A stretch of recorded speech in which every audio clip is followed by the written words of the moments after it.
So dear friends, अच्छा, आज हमारे साथ जुड़ने वाले हैं एक बहुत ही नायाब फाउंडर जिन्होंने अपनी जर्नी बहुत ही लो लेवल से स्टार्ट की और एक मामूली सा आइडिया पकड़ा था, लेकिन आज उस आइडिया को वो बड़ा करते करते इस लेवल तक ले गए हैं कि आज देश भर में उनके सिस्टम को करोड़ों लोग, बहुत सारे लोग उसको इस्तेमाल कर रहे हैं। उनकी रीच बहुत ज़्यादा हो चुकी है। साथ साथ में वो कई सारी इनोवेशंस इसमें डाल रहे हैं जो कि और लोगों के लिए बहुत काम आएगा। खासतौर से जितने भी B2B पार्टनर्स हैं, इस तरीके के सॉल्यूशन के साथ में उनको बहुत फ़ायदा होने वाला है।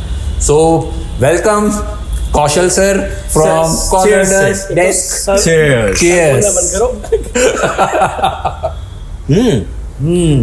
एक चीज मैं थोड़ा सा रोक के बस एक चीज मैं बता देता हूँ फॉर द व्यूअर्स, पूरे इंटरव्यू को लास्ट तक देखना।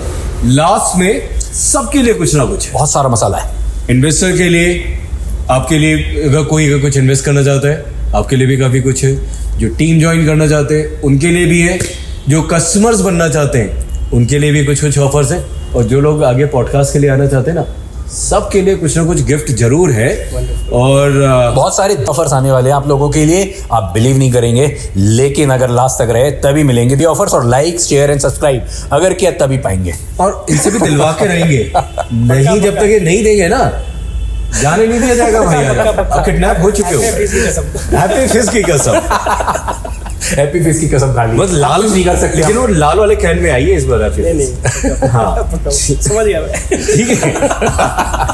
चलो सर, ओके। तो सर जी बताइए। पहले तो कॉलर डेस्क कहाँ से नाम आया ये? अच्छा ठीक है, तो मैं थोड़ा सा बता दूं मैं।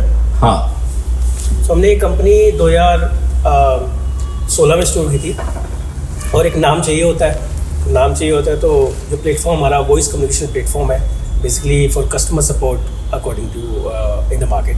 सो आपको शुरू से बताऊं, आई थिंक बेटर रहेगा, तभी कॉलर डेस्क नाम से। नहीं, बिल्कुल। और मैं तो बल्कि ये भी बताऊंगा कि एग्जैक्टली हमारा जो स्टार्टअप है वो सोल्यूशन किसके लिए है एग्जैक्टली, वो भी एक्सप्लेन करिएगा साथ में। और देखिए, टाइम की टेंशन ना लो, एक और आ रही है। हैप्पी फिश बहुत सारी है।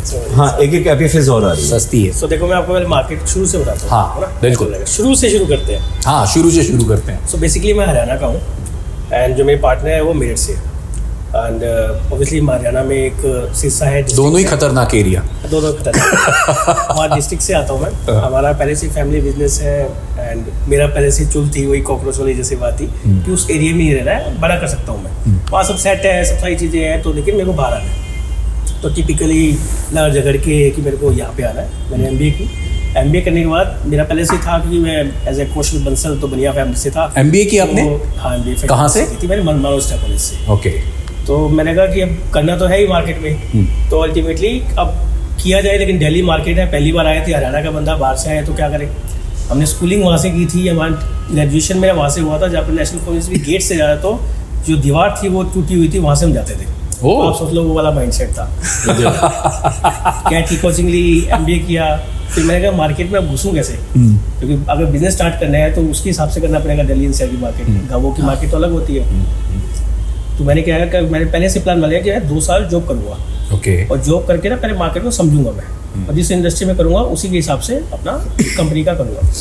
तो मैंने 2 साल के अंदर ना 3 कंपनियाँ मैंने ज्वाइन की, और यू वोंट बिलीव, तीनों कंपनी मैंने 8-10 महीने के बाद खुद से रिजाइन देके छोड़ दी। बिकॉज वो लर्निंग के लिए आपने किया था वो, हाँ, 10 पहले जो कंपनी करी उसमें मेरे को हरियाणा की स्टेट ब्रांच दे दी उन्होंने। ओके। मैंने उसको भी 10 महीने बाद अच्छा करके तालियां बज गई, मैंने छोड़ दिया। 1 महीना शुरू किया, ऑब्वियसली अकेला था, तो माइंड सेट उस हिसाब से था। दूसरी ज्वाइन कर ली। दूसरी में दोबारा से फिर मैंने एकदम एक मल्टीनेशनल कंपनी थी, उसमें ज्वाइन किया, बढ़िया परफेक्ट जा रहा था, कंपनी के शेयर मिले 10-20 लाख के। मैंने वो फिर से छोड़ दिया कि फिर शुरू करना है। 10-20 लाख के शेयर थे? हाँ, 10 लाख रुपए के, मतलब अल्टीमेटली वेरी नाइस। आज की तारीख में वो एक बड़ी कंपनी है इंडिया की, टेलीकॉम की, नाम थोड़ा सा अभी बोलना सही नहीं रहेगा। और तीसरी कंपनी शुरू की, तो तीसरी कंपनी जो थी किसी धनलक्ष्मी बैंक के किसी सीनियर पर्सन ने शुरू की थी, एंड 3-4 महीने शुरू की थी। उनको पहले ही बता दिया था कि देखो मेरे को अपना स्टार्ट करना है, but I can join, and जब मेरे को लगेगा तो आई कैन मैं चला जाऊँगा।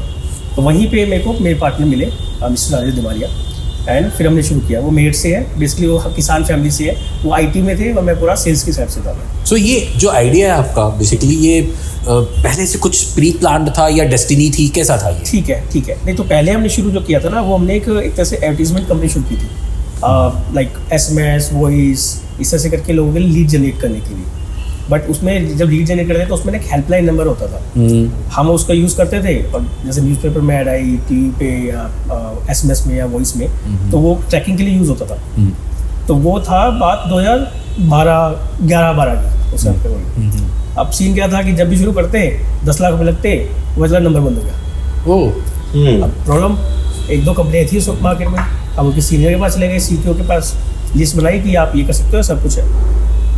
सीनियर देखा, सुन के अपना अच्छे से बात करके काइंड ऑफ उसने कुछ वो नहीं किया। तो हमने कहा अपना खुद का ही कर लेते हैं, एक काम करते हैं, हम कस्टमर बनाएंगे, हम एक इन-हाउस अपना बनाते हैं, छोटा सा ही बनाएंगे एंड वो उसको फ्री दे देंगे, सो दैट अपना वो चलता रहे। ये किस सोल्यूशन की बात कर रहे हैं हम? ये हम IVR सोल्यूशन की हेल्पलाइन नंबर की। IVR सोल्यूशन की। हाँ, तो ये आप लोगों ने 2012 में ये सोचा कि जब ये मैसेज बार बार बंद हो जाते हैं, चीज़ें जो हेल्पलाइन नंबर है, तो आप लोगों ने सोचा कि हम एक IVR सोल्यूशन के लिए कुछ करते हैं नया। हाँ। और ये आइडिया का एग्जैक्टली क्रक्स क्या था? करेक्ट ये था कि जो भी हम ऐड लगाते हैं, तो जिसको भी इंक्वायरी आती है वो उस नंबर पे कॉल करता है, तो वो अपने एजेंट से बात करता है, कंपनी के कुछ इंटरेस्ट है। ठीक बात जो नंबर होता है जिससे कॉल रिकॉर्डिंग सब कुछ होता है, वो बंद हो जाता है। तब ये बंद हो जाता, प्रॉब्लम आती थी, हमारा तो नुकसान हो गया। ठीक बात है। ठीक है, उन प्रोडक्ट जो कंपनी की है उनको तो कोई मतलब नहीं है उस बारे में, लेकिन एक दिन बंद रहता था। तो सोल्यूशन देखे हमने, तो हमने रियलाइज किया कि इससे अच्छा हम खुद का बना लेते हैं। पहले से मार्केट में 10-20 लाख रुपये हम साल के खर्चते थे इसके लिए। तो हमने बीटा वर्जन बनाया 6-8 महीने में और लोगों को दे दिया क्या आप ये ना प्रोडक्ट फ्री में लो, हमारा काम चलता रहेगा जिससे चल रहा है। 1 साल हुआ, 1.5 साल हुआ, लोगों की रिक्वायरमेंट आने लगी। तो ये हम B2B को देते थे, B2B को। और ये कैसे सर्च आउट करते थे आप? कैसे आपके पास डिमांड कैसे आती थी? बिकॉज ज़्यादातर स्टार्टअप्स का एक बहुत बड़ा प्रॉब्लम होता है तो कि डिमांड नहीं जनरेट कर पाते वो। ठीक है, सो बेसिकली क्या सिंपल सा मोड होता था। मैं आपको पहले बता दूँ, शुरू जो मैंने किया था वो 15,000 रुपये से शुरू किया। और जो भी लोग कहते हैं ना कि फंडिंग चाहिए, ये चाहिए, ऐसा हो जाए, वो हो जाए, देखो वो सारी बात की बातें हैं। दो तरह के लोग होते हैं, एक कंपनी शुरू करते हैं फंडिंग लेने के लिए, एक करते हैं बिजनेस स्टार्ट करने के लिए। ठीक तो मैं वो ओल्ड स्कूल वाला हूँ जिसमें हमें एक्चुअली धंधा बिजनेस करना है, हमें एक्चुअली बिजनेस करना है। जो पहले स्टार्टिंग में धंधा था, ठीक है, बाद में बिजनेस हो गया। इंक्यूबेशन एक्सेलेरेटर प्रोग्राम आया, मैं आपको बताऊंगा। अभी उसमें भी आएंगे, हाँ, उसमें गवर्नमेंट पॉलिसीज सब पे आएंगे।